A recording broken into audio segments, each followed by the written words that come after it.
Hello and welcome back to a new Rage Gaming video. My name is Hollow and it's time to talk MMORPGs. It's been a weird year for MMOs, right? We've had a lot of announcements in the last year or even previous years, and before 2020 began, we were actually expecting lots of new MMOs to be playable, whether it was a playable beta or the full release of games like New World, but then they were all delayed months or even years. Now we're towards the end of the year. To say the least, it's been a disappointing and pretty brutal year for the MMO fan, and that really sucks. So with that comes recent discussion about the current MMOs in play, and that's kind of why we decided to check out MMOs that have stood the test of time and make my should you play in 2020 for both ESO and SWTOR so far, which I thoroughly enjoyed both, just with fair criticism of different elements of each game. But today I'm talking about the most populated and successful MMOs actively played right now in 2020. So if you're looking for an MMO of some kind to play while we patiently wait for new releases or betas,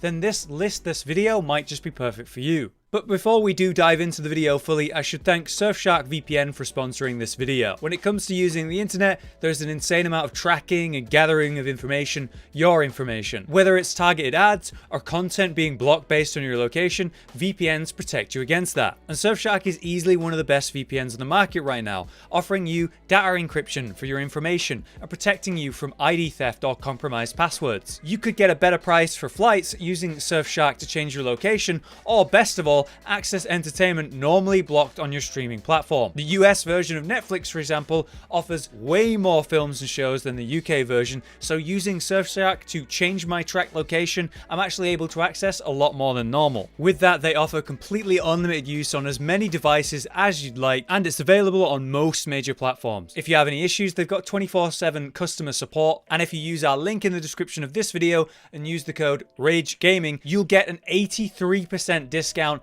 and 3 extra months for completely free. It's an insane deal for a solid VPN service, and they even offer a 30-day money-back guarantee to try it out for absolutely no risk. So be sure to use our link in the description so they know we sent you. Now let's continue with the video. So here's the 5 most active MMORPGs in 2020 and why. Starting at the bottom with number 5, it's Black Desert Online. BDO is going to be the most controversial MMO that's still popular even here in the West, and one of the only games I've ever known to have people tell me they absolutely hate it, even though they played literally thousands of hours. Currently, BDO has somewhere between 600,000 and 700,000 active players, and it certainly shows whenever you're out in the world and in one of those populated towns or even cities. Whether you love or hate this game, it's undeniable that the action combat you find here is second to none, visually incredible while mechanically complex and satisfying long term with each and every class you play. And you'd certainly hope so, considering this is a Korean and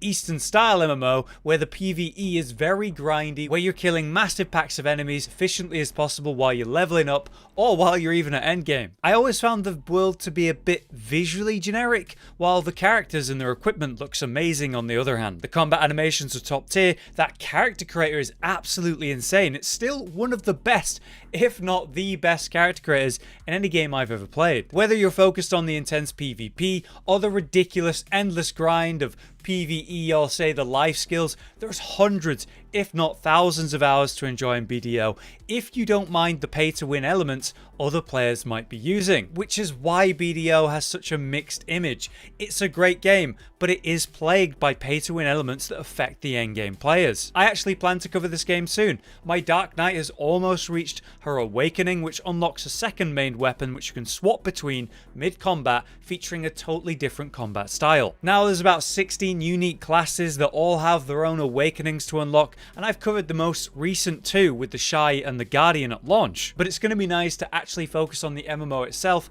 in a future video. And it seems BDO isn't going anywhere anytime soon. With it playable on Steam and with a free-to-play model in place, it couldn't be easier to try the game. However, Crimson Desert is still on the horizon, the prequel by the same team, Pearl Abyss, that we've still only got basic details about. Basically though, it's much more focused on endgame PvE this time, and very interestingly, story, which is very weak in BDO. It's obviously going to feature the incredible elements that BDO has, like the combat, and Crimson Desert could be the version of this MMO we've all wanted, assuming they don't overdo some sort of offensive pay-to-win method again. Moving on to number 4 though, I'm happy to see that it's Elder Scrolls Online. I just covered this game as a new player and what it's like to play it in 2020, so I'm very happy to see it on this list and see that it's still so successful considering how much I enjoyed it. Sitting around 700,000 active players, ESO has steadily improved after its rather rocky release all the way back in 2014. With some of the most unique combat I've ever played in an MMO, this strange take on action combat is actually really good. Though visually terrible, let's be honest, you've got a lot going on here mechanically. Using a mix of tab targeting and aiming your attacks for your abilities, you make use of basic attacks, heavy attacks, blocking, interrupting, dodge rolling, class abilities, weapon abilities, the magic and stamina bars, there's racial abilities, potions and different buffs and debuffs. There's a lot going on here, but it's slowly introduced to you as you level your character. Ideally, you'll weave in a light attack in between each of your abilities to maximize your damage. And when I started doing this, wow, that was a huge DPS boost. So yeah, the combat might be a bit dull to look at, but it certainly feels brilliant and is very enjoyable. And the game also boasts some of the best questing in any MMO I've played. Between its mix of lore-heavy main stories or the silly classic Scrolls humor in some of the side quests, you can bounce around this massive world and enjoy its many different atmospheres, with the radically different zones and regions. Exploration is heavily encouraged with the Sky Shard system. There's the beautifully done skill trees for like everything, and there's the really cool bounty system that adds so much to the base gameplay. I definitely recommend you watch the full video on ESO that I made if you want to learn more, but with its Steam release and its very kind free-to-play model, it's no wonder that so many players are jumping in and getting hooked into this world. Plus, the subscription model for ESO Plus is very kind, considering that there's almost like 20 DLCs and chapters added to the game since its release, and you do get a lot for your money these days. To me, it's no surprise that ESO is still successful and well worth playing in 2020. Next up for number 3 though, it is Final Fantasy XIV. The amount of people who have told me to try this game over the last year is staggering. In the Rage Gaming Discord, in fact, this is the most discussed MMO in the MMORPG tab, and I've already got so much advice for when I do jump in soon. The game averages around 1 million players right now, which means it's still a massive game with a huge player base playing every day. So I'm very excited to sink my teeth into this at last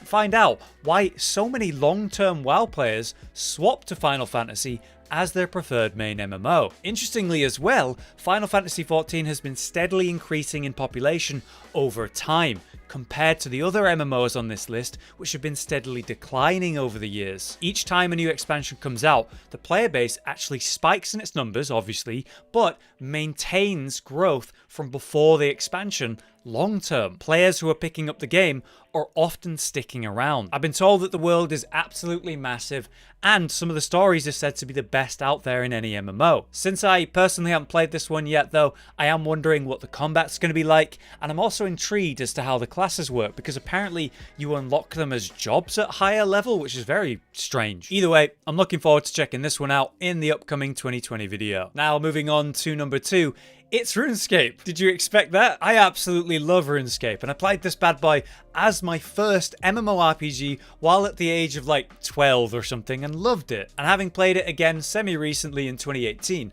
I loved it all the same back then. But how is it that this ancient MMO with its very dated gameplay still so popular? I guess sometimes all doesn't mean bad. With an insane almost 2 million active players, old school RuneScape is crushing it even to this day, while current RuneScape is still successful too at around 650,000 active players.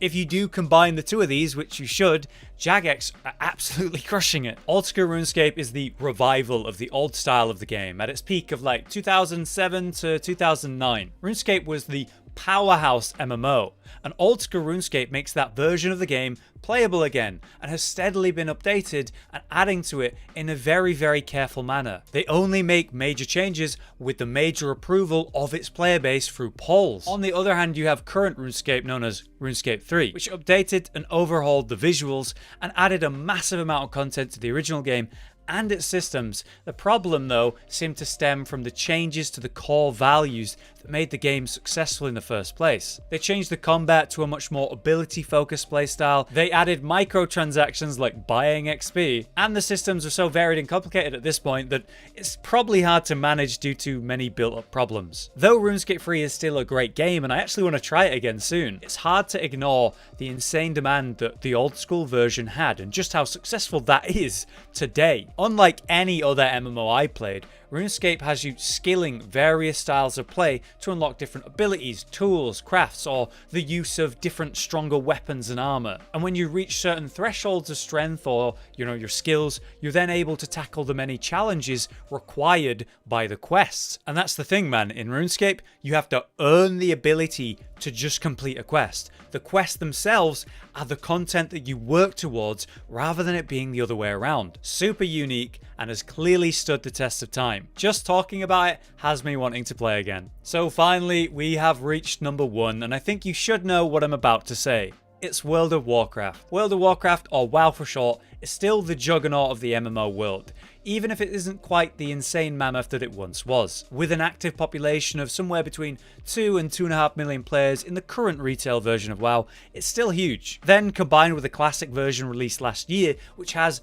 around 1.3 million active players still now, we're reaching towards 4 million active players even today. Isn't it interesting how the top 2 MMOs have an old version and a new version, and both are popular and successful separately? Current WoW has the best PvE and raiding that I have ever played. It's always visually incredible and mechanically challenging and fun the majority of the time. With a Mythic Plus system that was added in Legion, which provides a similar experience but in a 5-man dungeon setting, that was incredible and fun too. The last time I raided properly was in a guild with both Cotton and Rage when we were doing Mythic raiding in Legion and had a blast doing it. And in the past, I absolutely loved PvP in this game, doing 2s and 3s arenas with Rage back in Wrath of the Lich King and even some Cataclysm. My problem with current WoW though is that I can't seem to enjoy it when I don't take it seriously.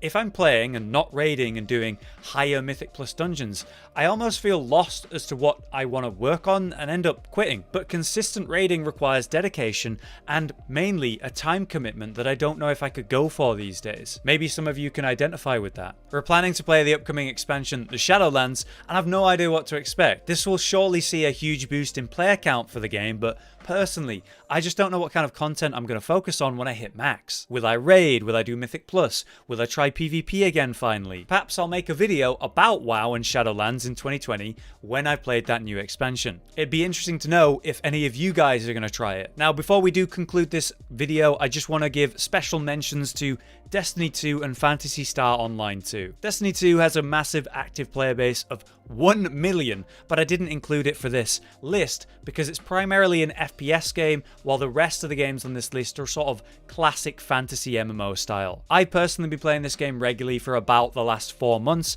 and I've been having a blast with my friends. And the upcoming expansion Beyond Light is adding tons of new content and doing big overhauls to the current systems. I'm really excited about it, and it seems like a lot of the players are too. It's certainly a great game, just different to your normal MMO. Meanwhile, PSO2 just came to the West after long years of it being playable in the East, brought to the Xbox and PC on the Windows Store, and thankfully recently brought to Steam too. That was a terrible Windows launch. This one does have a pretty solid player base right now, something like 700k active players, but this just released, and so its player base is probably going to drop in the coming months. It's a game I plan to check out in 2020 soon, and I've heard really good things, but it just didn't feel fair to put on this list since it's not been playable for years like every other game on this list. Either way, there you have it. Did you expect the list to play out how it did? There's some games that I didn't mention today that didn't quite make it top 5, but would have easily made like top 10 or even 15. Favorites like Guild Wars 2, SWTOR, and even Blade and Soul. I'm planning to continue my journey of revisiting MMOs in 2020